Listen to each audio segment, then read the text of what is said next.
भजन संहिता 19। आकाश परमेश्वर की महिमा का वर्णन कर रहा है और आकाश मंडल उसकी हस्तकला को प्रकट कर रहा है।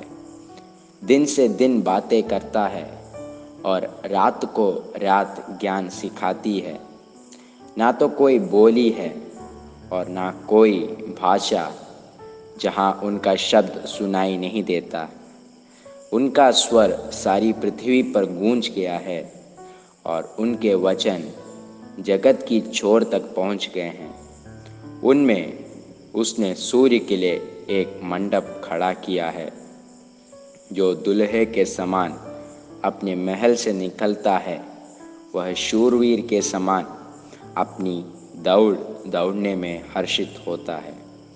वह आकाश के एक सिरे से निकलता है और वह उसके दूसरे सिरे तक चक्कर मारता है और उसकी गर्मी सबको पहुंचती है।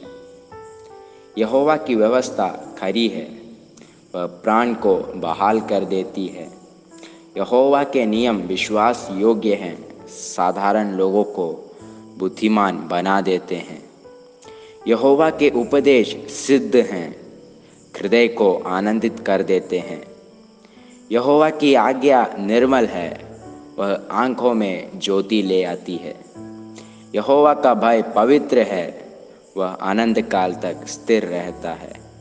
यहोवा के नियम सत्य और पूरी रीति से धर्ममय हैं। वे तो सोने से और बहुत कुंदन से भी बढ़कर मनोहर हैं। वे मधु से और टपकने वाले छत्ते से भी बढ़कर मधुर हैं।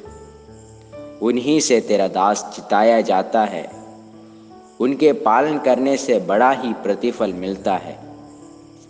अपनी भूल चूक को कौन समझ सकता है? मेरे गुप्त पापों से तू मुझे पवित्र कर। तू अपने दास को ठिठाई के पापों से भी बचाए रख। वे मुझ पर प्रभुता करने ना पाए, तब मैं सिद्ध हो जाऊंगा और बड़े अपराधों से बचा रहूँगा।